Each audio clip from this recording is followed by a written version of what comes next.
इसका इजलास मुनक्किद हुआ। पार्टी के सदर डॉक्टर फारूक अब्दुल्ला ने कहा है कि लोगों के लिए अपनी शनाख्त, इज्जत, वकार और इज्जत बचाने का इम्तहान है। उन्होंने कहा कि फारूक अब्दुल्ला को भी डर है कि वो मुसलमान हैं और उन्हें भी गोली मार दी जा सकती है। उन्होंने कहा कि आपका वोट नहीं है, बल्कि ये आईन और हुकूक को बचाने का वोट है। पार्टी उम्मीदवार आगा सैयद रूहुल्लाह ने भी खिताब किया। फारूक अब्दुल्ला ने पीओके वापस लेने से मुतालिक वज़ीर दिफा के बयान पर कहा कि वो ले वापस और उन्हें कौन रोक रहा है।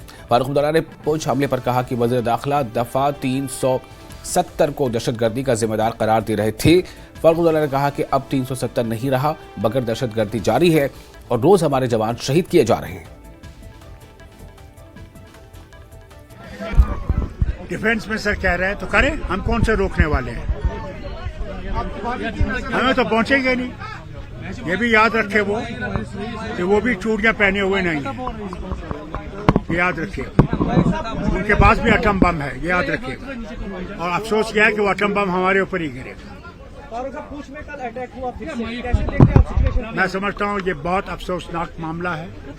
हमारे सिपाही जो है शहीद हो, और ये कहते थे, बार बार ये कहते थे कि जिम्मेवार 370 है जो यहाँ आतंकवाद है। 370 नहीं है। आतंकवाद है या नहीं है, इसका जवाब आप होम मिनिस्टर से पूछिए। हमारे सिपाही रोज शहीद हो रहे हैं और वो खामोश से बयान देते हैं और हम पे आरोप लगाते हैं। उनको इससे बाज आना चाहिए। जंग के बगैर रास्ता बातचीत का है।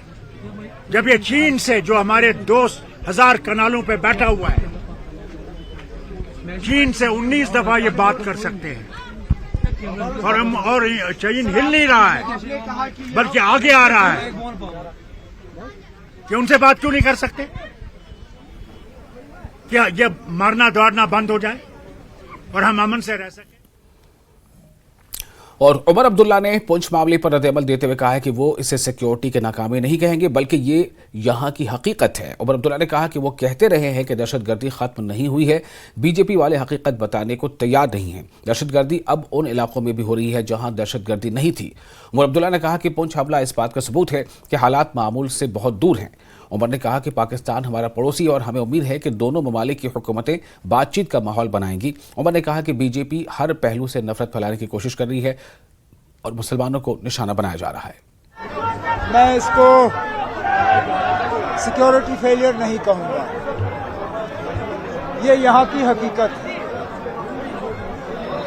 हमने बार बार कहा, जब बीजेपी ने ये क्लेम किया कि यहाँ मिलिटेंसी खत्म हो गई है, अब मिलिटेंसी रही नहीं, मिलिटेंटों का हमने जो है कमर तोड़ दिया है। मैंने बार बार कहा कि ये बीजेपी वाले जो हैं, ये हकीकत तस्लीम करने के लिए तैयार नहीं है। और हकीकत ये है कि बदकिस्मती से इस पिछले 4.5 से 5 साल में हमने देखा कि वो इलाके जो इससे पहले पूरी तरह से मिलिटेंसी से आजाद हुए थे, उनमें अब हम दोबारा मिलिटेंसी देख रहे हैं। और उसमें खासकर मैं 2 जगहों का नाम लूंगा। एक शहर श्रीनगर, जहां बार बार हमले होते रहे, चाहे पुलिस टारगेट हुआ या माइनॉरिटी कम्युनिटी के, लगातार यहां हमले हुए।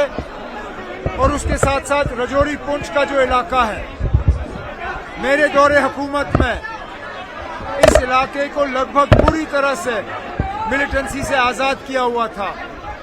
लेकिन कल का जो हमला है वो इस बात का सबूत है कि अभी भी वहां हालात जो हैं वो नॉर्मल से बहुत दूर। और इसके साथ ही इस बुलेटिन में फिलहाल इतना है कि न्यूज़ 18 JK